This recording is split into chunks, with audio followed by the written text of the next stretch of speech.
Senja di tepi pelabuhan. Hari ke-7300 setelah gempa. Senja yang keemasan di sebuah kota pelabuhan yang jauh dari kampung halaman. Ada takdir yang ditulis dengan tinta air mata. 20 tahun. Waktu sepenjak itu bisa mengubah segalanya. Mengubur duka, membangun harapan baru. Tapi, apakah ia mampu menghapus cinta yang pernah menjadi satu-satunya alasan untuk bernapas? Pertemuan di sudut kedai kopi. Ratih, 45 tahun, kini dengan kerudung sederhana dan aura tenang, duduk di sudut sebuah kedai kopi dekat pelabuhan. Ia datang ke kota itu bersama suaminya, Bima, untuk urusan pekerjaan. Sambil menyeruput kopi hangat, matanya tanpa sengaja menangkap bayangan di seberang jendela. Seorang pria paruh baya, rambutnya diselingi uban, punggungnya sedikit membungkuk. Gerak-geriknya akrab, seperti memeluk kenangan lama. Jantung Ratih mencelos, berdetak dengan irama yang terasa asing sekaligus sangat dikenalnya. Pria itu berbalik. Wajah itu adalah wajah yang selalu ia cari di keramaian. Wajah yang ia ratapi setiap malam selama bertahun-tahun pasca gempa yang merenggut segalanya. Usman, 47 tahun, yang baru saja selesai menerima telepon, menoleh ke arah jendela. Matanya bertemu dengan mata Ratih. Dunia serasa berhenti berputar. Debu 20 tahun yang tersimpan di sudut hatinya tiba-tiba tersapu badai. Usman berjalan cepat, setengah berlari, ke arah Ratih. Di tengah keramaian sore itu, mereka berdiri berhadapan. Bau kopi, aroma laut, semua memudar. Hanya menyisakan aroma masa lalu di antara mereka. Usman, Ratih, kau... air mata tumpah. Kau hidup, Man. Kau benar-benar hidup. Ya Allah, Ratih. Aku pikir kau hilang bersama longsor jumalam itu.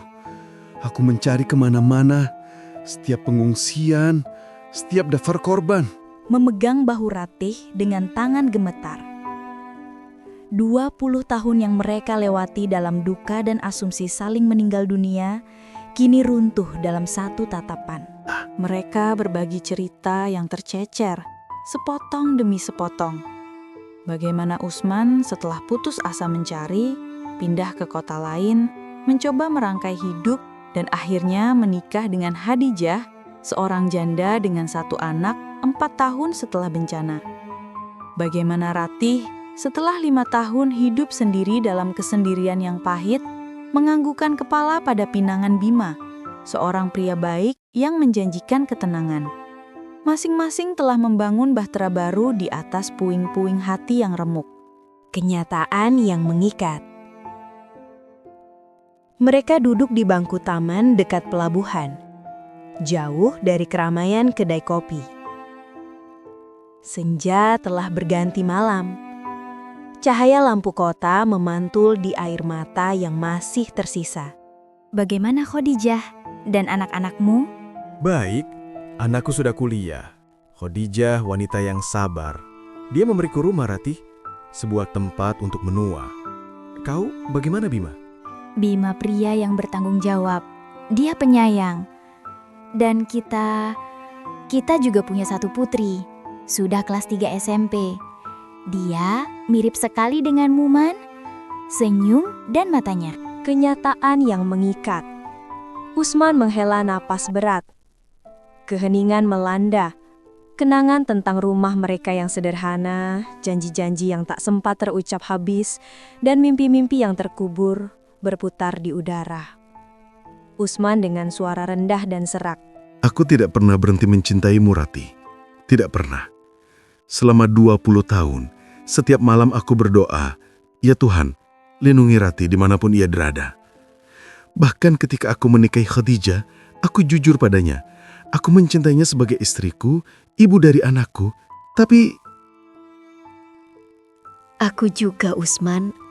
Hanya kau yang pernah menjadi rumah. Ketika Bima memelukku, yang kurasakan adalah kehangatan. Tapi ketika aku mengingatmu, yang kurasakan adalah separuh jiwaku yang hilang. Tapi kita tidak bisa kembali. Usman menatap langit malam yang gelap. Air mata Ratih mengalir deras. Ratih menggenggam tangannya erat. Kita tidak bisa. Kita terikat, Man. Kita berdua telah berjanji. Kita telah menjadi orang lain bagi pasangan kita. Kita punya anak, punya tanggung jawab. Jika kita kembali bersama, kita menghancurkan 3 hati yang tak bersalah. Khadijah, Bima, dan anak-anak kita. Jadi Tuhan mempertemukan kita lagi hanya untuk memastikan kita tahu bahwa kita masih saling mencintai dan untuk memastikan kita tahu bahwa kita tidak bisa bersama. Takdir macam apa ini, Ratih? Takdir yang kejaman, tapi takdir yang juga menuntut kita untuk bertanggung jawab atas pilihan yang kita buat setelah bencana itu. Perpisahan kedua. Ratih berdiri, memandang Usman dengan mata penuh penyesalan dan cinta yang tak terucapkan. Aku harus pergi, Man. Bima menungguku. Usman tak bergerak. Wajahnya keras menahan gejolak di dada. Ia tahu perpisahan ini adalah perpisahan sejati. Perpisahan pertama adalah tipuan takdir. Perpisahan kedua ini adalah pilihan yang menyakitkan. Usman berdiri, mendekat, menatap Ratih dalam-dalam. Bisakah aku memelukmu? Sekali saja. Untuk terakhir kali. Ratih mengangguk tanpa suara. Air mata tak lagi mampu menampung rasa sakit. Usman memeluk Ratih dengan erat, sangat erat. Seolah ingin memasukkan Ratih kembali ke dalam dirinya, ke dalam kenangan terindahnya. Pelukan itu sunyi, namun dipenuhi isak tangis yang tak terdengar. Pelukan perpisahan 2 jiwa yang mencintai, namun terikat oleh sumpah dan kasih sayang pada keluarga yang baru. Mereka melepaskan pelukan. Ratih menyeka air matanya, menarik nafas dalam-dalam. Jaga dirimu baik-baik, Usman. Berbahagialah. Kau juga, Ratih. Demi anakmu, demi Bima. Ratih berbalik, melangkah menjauh tanpa menoleh. Langkahnya berat. Setiap langkah terasa seperti mencabut paku dari hatinya. Usman berdiri di bawah cahaya lampu, memandang punggung Ratih hingga hilang di telan keramaian. Usman tahu, Ratih tidak boleh menoleh. Jika Ratih menoleh, segalanya akan hancur. Cinta mereka abadi, namun hidup mereka bukan milik mereka lagi. Malam itu, di tepi pelabuhan yang ramai, 2 jiwa yang tersisa dari bencana berpisah untuk kedua kalinya, membawa pulang kenangan dan cinta yang tak akan pernah terwujudkan.